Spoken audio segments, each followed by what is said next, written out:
Olá, eu sou o Eric Villac e eu sou economista. E na pílula de hoje a gente vai tratar de 3 pontos relevantes para entender o valuation para empresas de médio porte. Mas antes de entender o que é o valuation, é importante saber para que serve e qual é a importância do valuation. E como preâmbulo, eu gostaria de colocar que o valuation ele não é importante apenas para grandes empresas que querem abrir o capital na bolsa ou para empresas bem pequenas que, por exemplo, querem captar recursos e crescerem.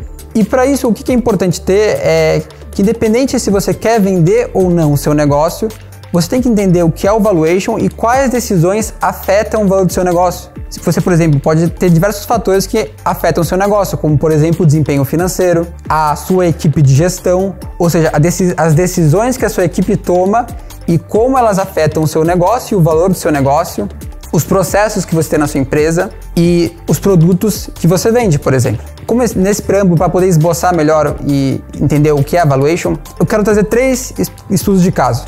O primeiro deles é o Uber.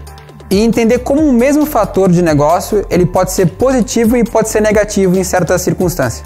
O Uber, em 2016, ele estava presente em mais de 80 países e mais de 600 cidades. Ou seja, ele já estava gerando efeitos de rede. Você, por exemplo, pegava um Uber aqui em São Paulo, ia para o aeroporto de Congonhas, depois pousava no aeroporto do Santos Dumont, no Rio de Janeiro, e de lá do Santos Dumont você pegava um outro Uber, gerando efeitos de rede. Ou seja, o crescimento internacional do Uber gerou valor para o negócio deles. Ao passo que esse mesmo crescimento internacional, dependendo do mercado que eles entravam, pelo forte lobby da indústria de transportes, eles tinham outros riscos. Então, se eles estivessem atuando num país, do dia para a noite, aquela receita podia sumir e ser destruída. Ou seja, o mesmo fator que traz um benefício para o valuation pode trazer também um risco. O segundo estudo de caso que eu trago é o exemplo da Saito Solar, uma empresa de produção de painéis fotovoltaicos no Japão. A Saito estava passando por maus bocados e um mau momento. Ela estava sofrendo uma forte concorrência de produtos chineses que eram 30% a 40% mais baratos que os produtos da Saito, e então o valuation dela estava diminuindo muito. Mas houveram 3 fatores que contribuíram muito para o valuation da Saito aumentar e 3 fatores que estavam fora do controle da empresa. O primeiro desses fatores foi a subida do preço do petróleo entre 2009 e 2012, chegando à casa dos $100, ou seja, incentivando a energia renovável. Um outro ponto que também favoreceu foi que aconteceu ali um terremoto no Japão e por um curto espaço de tempo o Japão teve comprometida a produção energética em cerca de 25%, ou seja, incentivando as energias renováveis. E o governo japonês, diante dessa situação, ele fez uma política que incentivou energias renováveis, em especial energia solar. Ou seja, aumentando muito o valuation, o valor da Saito Solar. O terceiro caso que eu quero trazer aqui é o caso de um canal do YouTube. Aí eu pergunto para você, quanto que você pagaria por um canal do YouTube com 66 milhões de seguidores? Talvez R$1 por inscrito? R$2 ali por seguidor? Ou seja, avaliando entre 66 milhões e 132 milhões de reais aquele canal do YouTube? Alguém podia falar R$15 por inscrito. E alguém ficaria um pouco preocupado. Mas essa preocupação é natural, porque você não sabe o quanto esse canal do YouTube pode te gerar de dinheiro. E aí eu revelo qual é esse canal do YouTube. Esse canal do YouTube é o canal do Condzilla, que é um canal de entretenimento musical. É um dos canais que possui mais inscritos e visualizações no mundo inteiro nesse ramo. E segundo o Social Blade, esse canal ganha anualmente entre $268 mil a $4,8 milhões. Bom, agora você sabendo quanto esse negócio pode te gerar, você pode falar um preço um pouco melhor quanto você pagaria para esse canal. E você deve ainda considerar outros negócios que esse canal pode te gerar, como por exemplo mais patrocínio. Ele pode gerar novas parcerias de negócio, que alguém viu aquele seu canal e pode gerar parcerias de negócio e assim por diante. Então, fechado esse preâmbulo, eu entro de fato o que é valuation. Primeiro ponto. O que é a avaliação de empresas ou valuation? E nisso a gente tem diversas técnicas, diversos métodos para fazer isso. O primeiro método é um valuation relativo. Eu trouxe aqui o exemplo do canal do YouTube. Eu estava querendo pagar, por exemplo, R$1 por inscrito. Mas eu poderia pagar 2 vezes o quanto a sua empresa fatura. A sua empresa fatura 100 milhões, eu acho que a sua empresa vale 200 milhões. Eu posso pagar talvez 5 vezes o quanto a sua empresa lucre. Ou posso usar algum outro múltiplo, ou seja, alguma razão que vai me chegar nesse valor do negócio.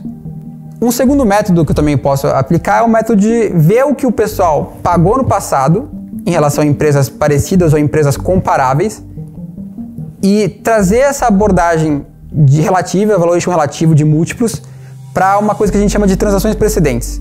Ou seja, por exemplo, a Suzano Papel e Celulose, ela pagou aí 175 milhões de dólares na operação da Kimberly-Clark aqui no Brasil. Aí você pega esse valor que ela pagou, divide pela receita da Kimberly-Clark e você vai ter um valuation relativo e efetivamente quanto a Suzano pagou por esse negócio. Um terceiro método, e um dos mais praticados no mercado, é o fluxo de caixa livre, ou em inglês, né, Discounted Cash Flow. E para entender esse método que tantas pessoas usam no mercado, eu quero decompor nas letrinhas, ou seja, entender primeiro o fator de desconto e depois o que é essa coisa chamada fluxo de caixa. O desconto tem que pensar da seguinte forma, é como se fosse o risco do seu negócio. Então, pense o seguinte, o que é mais arriscado? Você investir no setor de bens básicos de consumo que todas as pessoas precisam consumir como comida, ou você investir no setor de bens de luxo? O que é mais arriscado? Você investir, por exemplo, na indústria armamentista, bélica, ou na indústria química? A indústria química tem que atender diversas legislações, mas a indústria bélica, por exemplo, um dos principais compradores são governos e diversos fatores políticos acabam influenciando nas próprias receitas de faturamento dessas empresas. O que é mais arriscado? Você, por exemplo, investir no Brasil ou investir na Europa? O que é mais arriscado? Eu tenho uma mesma empresa, uma delas, na verdade, tem muita dívida e a outra tem pouca dívida. A mesma empresa. É mais arriscado você investir numa empresa que tem mais dívida. O que é mais arriscado? Você investir numa empresa que tem muito custo fixo ou pouco custo fixo? Ou seja, a empresa amanhã parou de vender, mas ela tinha muito custo fixo, ela fica pagando um aluguel tão caro e aquilo ali vai comprometer a saúde da empresa. Uma outra empresa não tem tanto custo fixo, ou seja, ela consegue reduzir a produção e conseguir manter a saúde financeira da empresa. Então, o fator de risco, que é o fator de desconto, ele vai incluir o risco do segmento que você atua, o risco do país, dos países, o país que você atua, o risco também econômico geral, o risco macroeconômico e o risco individual do seu negócio, ou seja, da forma que você de fato faz a gestão do seu negócio. Agora, entendido o que é o desconto, vamos para o fluxo de caixa. O que é esse fluxo de caixa livre? Vamos colocar em termos simples. Ele é ali o lucro operacional da sua empresa. Aí você vai descontar desse lucro o CAPEX, ou seja, que é um nome bonito para dizer quanto que você está investindo na sua empresa. O CAPEX pode ser, por exemplo, pesquisa e desenvolvimento. O CAPEX pode ser a aquisição de um maquinário. E você vai descontar também, em termos mais técnicos, uma coisa que a gente chama de variação do capital de giro, ou seja, quanto dinheiro você precisa para rodar a sua operação no dia a dia, para você pagar conta, então você gerir bem a questão de receber o dinheiro. E aí você vai chegar no seu fluxo de caixa livre. Então você já tem aí o seu fluxo de caixa livre, o valor, só que o que você tem que entender é que a sua empresa vale hoje o que ela vai tirar no futuro, o que ela vai ter de fluxo de caixa livre no futuro, descontado por esse risco. E a pergunta é, tá bom, mas por quanto tempo eu vou projetar esse futuro? 10, 20, 30 anos? Isso vai depender da natureza do seu negócio. Por exemplo, suponha que seu negócio tem um único contrato, ele tem prazo de início e prazo de fim. Talvez o seu negócio seja uma SPE, ou seja, uma sociedade de propósito específico. Ela tem motivo para existir, quando ela conclui o seu objetivo, ela deixa de existir. Esse contrato seu dura 10 anos, então você vai projetar o seu fluxo de caixa por 10 anos. Mas você tem diversos contratos, diversos clientes, e você assume que a sua empresa vai ser bem gerida no futuro. Então você pode simplesmente perpetuar aquele seu fluxo de caixa, em vez de ficar projetando ele por mais de 30 anos, que é mais difícil você projetar o futuro quando o prazo é maior. Então você assume que a sua empresa vai chegar num estado de maturidade, ou seja, ela vai crescer menos, ali crescer talvez a inflação da economia, crescer o PIB da economia, ou um composto dos dois, e a partir desse momento você perpetua ali o seu fluxo. Mas então você já tem a faca e o queijo na mão, né? Você já tem um fluxo de caixa e tem o desconto. Falta você chegar de fato no valor do seu negócio. Você descontou seu fluxo de caixa e aí você vai descontar o quanto você tem de dívida naquela empresa, porque pensa se você fosse comprar uma empresa, você vai assumir aquela dívida, ou seja, você tem que pagar menos. E se aquela empresa tem dinheiro em caixa, você vai tomar aquele dinheiro para si, então você tem que pagar mais, se você estivesse comprando aquela empresa, por exemplo. Segundo ponto, aumentando o valor do seu negócio. Quais são as estratégias que você pode aplicar na sua empresa para aumentar o valor do seu negócio? Aí aqui eu estou falando do arroz e feijão. Então você aumentar a sua receita, você reduzir o seu custo, você tornar os seus processos mais escaláveis e mais bem geridos na sua empresa. Você, por exemplo, começar a diversificar a oferta de produtos que você possui, talvez oferecer um produto que os consumidores querem, mas ninguém oferece, ou ninguém oferece por aquele preço, por exemplo. Mas além do arroz e feijão, há coisas mais sofisticadas, coisas um pouco mais complexas que você pode fazer também. Aí eu trago o estudo de caso quando a Louis Vuitton comprou a Tiffany. Bom, a Louis Vuitton, para contexto, é uma marca de luxo bem conhecida pelas suas bolsas e malas, né, maletas. A Tiffany é bem conhecida por suas joias, ela é uma joalheria norte-americana. E aquelas que morarem em São Paulo, né, podem passar em frente ao Shopping Iguatemi, que, por exemplo, vão poder ver essas lojas, em especial a Tiffany ali na parte de fora. E a Louis Vuitton, quando foi avaliar o negócio da Tiffany para comprar, em 2020, ela fez 3 valuations, não apenas um. Primeiro ela fez o valuation da Tiffany sozinha, ou seja, quanto a Tiffany vale hoje, a partir das condições, o que é mais provável que aconteça com a empresa no futuro. Ela fez um segundo valuation, que era um valuation de expansão de mercado. A Louis Vuitton tinha notado que os principais mercados consumidores de bens de luxo eram os Estados Unidos e a China. E as pessoas ricas desses países estavam indo para a Europa para poder consumir bens de luxo, já que eram mais baratos naquela época ainda. Vislumbrando essa expansão de mercado nesses dois países, ele fez esse segundo valuation, que era o quanto que eu posso ganhar expandindo meu mercado, que só poderia ocorrer a partir da combinação dos dois negócios. Ela fez também um terceiro valuation, que foi um valuation de economia de custos. Ou seja, quanto que eu ia ter de valor por economizar na distribuição dos produtos da Tiffany na Europa.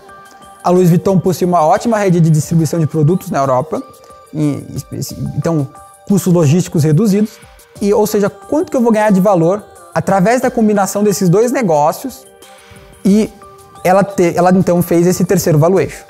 E nisso o que eu quero colocar aqui é a importância para você fazer esses valuations, que eu quero colocar, é a importância de você ter um planejamento de longo prazo. Nada disso teria sido possível se não fosse feito um estudo de mercado e o quanto a sua empresa poderia chegar, ou seja, quanto ela poderia faturar se posicionando de certa forma. Então é trazer o elemento, reforçar o elemento de que as decisões estratégicas impactam no valor. E além de impactar no valor, para você entender quais alavancas que você pode puxar, que você pode movimentar, que vão gerar valor, seja que aumentem a sua receita ou reduzam o seu custo, por exemplo, ou coisas mais sofisticadas e mais complexas. Como, por exemplo, quais mercados entrar, e questão de processos e assim por diante. Terceiro ponto, as armadilhas do valuation. Ou seja, o que é aquilo que você tem que evitar quando você vai fazer um valuation? O primeiro erro, equívoco, é você superestimar ou subestimar o valor da empresa. Você vai lá, faz o valuation, reavalia a sua empresa e chega num valor. Minha empresa vale 10. Mas o que você tem que entender é que quantas coisas valem é nunca um preço único e sempre um intervalo. Eu posso vender o mesmo produto por preços diferentes para outras pessoas, por exemplo. Eu posso querer comprar uma garrafa d'água e em certa situação vou pagar R$4, em outra R$10, em outra não vou nem reclamar se eu pagar R$20. Ou seja, depende muito das condições de mercado e depende de vários fatores quanto alguém poderia pagar por um negócio. Ou seja, quanto vale o seu negócio. Então é importante que você faça, por exemplo, mais de um valuation. Que você faça um valuation considerando, por exemplo, uma expansão de mercado, considerando uma política mais agressiva comercial, um valuation aí talvez mais conservador, ou seja, você perdendo participação de mercado, quanto fica o valor da minha empresa, e você chegar ali no intervalo do quanto de fato vale a sua empresa. Uma segunda armadilha é você acabar ignorando as tendências de setor ou de mercado. Então, é você não ficar a par do que está acontecendo, de quais são as novidades, quais são os novos produtos, e você continuar fazendo a sua projeção como se eles não existissem. Por exemplo, a Apple, quando lançou o seu smartphone, ela de certa forma foi zombada pelos outros diretores de empresas de telefonia móvel, né, e telefonia de forma geral, que aquilo ali não ia dar certo, que ninguém ia se acostumar com aquilo. A realidade é que hoje a Apple tem uma participação de mercado muito relevante e é quase um conceito, né, hoje em dia, ter um iPhone, por exemplo. Um outro ponto que você também não pode ignorar é a questão de leis. Ou seja, tanto leis que estão tramitando, como aquelas que vão ser aprovadas, né, que foram aprovadas, ou que tem uma data a partir de certa data começa a vigência daquela lei. Por exemplo, você tem uma empresa de coleta de lixo. A partir de amanhã, muda a lei e você tem que fazer diversos processos que vão aumentar o seu custo consideravelmente. O valor da sua empresa vai diminuir. E você não vai ter o que fazer se você quiser continuar atuando naquele setor. Outra armadilha do valuation é você acabar não diferenciando o valor da sua empresa por tipo de ação, ou seja, o capital social. Os sócios da empresa, eles têm diversos poderes. Por exemplo, pode ter o sócio que tem o poder de deliberar, tomar decisões efetivas da empresa, como colocar diretores e afins. E há outros sócios que têm apenas o poder de receber a participação dos lucros. Eu dou a seguinte situação. Se tem uma empresa que o diretor tem feito uma má gestão, ele está gerando atritos no mercado e está fazendo, na verdade, vocês perderem contratos pela conduta que ele tem praticado. O quanto você pagaria para tirar esse diretor? Ou seja, é diferente o valor da sua empresa, o valor das suas ações, pelo poder que você tem naquela sociedade. Se você tem uma visão melhor do que você pode fazer naquela sociedade, e você pagaria até mais, porque você pode executar aquela visão e fazer a empresa valer mais. Outra armadilha comum é você acabar dependendo de um único método ou uma única forma de fazer o valuation. Aí eu trago aqui de novo o exemplo da Saito Solar, da empresa japonesa. A Saito Solar possuía 3 sócios. O primeiro sócio fez o valuation da seguinte forma: ele pegou o fluxo de caixa livre da empresa e aí ele assumiu que aquele fluxo de caixa livre duraria 20 anos, chegando a 5 bilhões aí de ienes. Era dos 20 anos, 250 milhões de ienes, chegando a 5 bilhões de valor da empresa. O segundo sócio, ele já tinha tido uma experiência com valuation, ele já tinha participado de visto algumas consultorias que faziam valuation, então ele acreditava que aqueles mesmos 20 anos iam continuar, mas aquele seu fluxo de caixa ele ia crescer todo ano, ao longo dos 20 anos, de 1 a 3%, decorrente da política de incentivo que o governo tinha dado para o setor naquela época. O terceiro sócio, ele trouxe uma visão mais sofisticada. Ele acreditava que aquele crescimento decorrente da tarifa do governo, o incentivo governamental, iria durar menos anos, 3 a 5 anos. E a partir de então a empresa chegaria num estado mais maduro, crescendo menos, e ela seria bem gerida pelo futuro.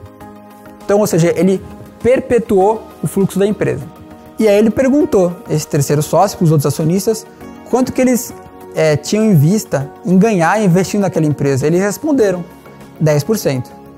Então, como há uma relação entre risco e retorno, ele usou aqueles 10% como taxa de desconto para descontar os fluxos de caixa e chegar, de fato, no valor da empresa. Por fim, eu gostaria de recapitular a importância do valuation, em especial para empresas de médio porte. Ou seja, frisar que o valuation não é apenas para empresas muito grandes que querem ir para a bolsa, ou empresas muito pequenas de tecnologia que querem captar recursos e se tornar, por exemplo, um próximo unicórnio. Não, o valuation ele é importante para todas as empresas e para diversas situações que podem ocorrer com o seu negócio, não apenas a venda do seu negócio. E é importante que, acima de tudo, mesmo que você não queira vender o seu negócio ou não esteja no momento para vender o seu negócio, que você entenda quais fatores podem impactar no valor do seu negócio e quais ações e decisões estratégicas da sua empresa afetam o valor do seu negócio. Então está na hora de você sentar com o seu financeiro, sentar com a sua diretoria estratégica e conversar e traçar um plano de quais ações eu vou tomar no futuro que vão aumentar o valor da minha empresa e quais ações que eu posso tomar que vão diminuir o risco da minha empresa, ou seja, também aumentar o meu valuation. Então, depois desse vídeo, tenha essa conversa com a sua diretoria estratégica e o financeiro e, de fato, você vai poder aumentar muito o valor do seu negócio.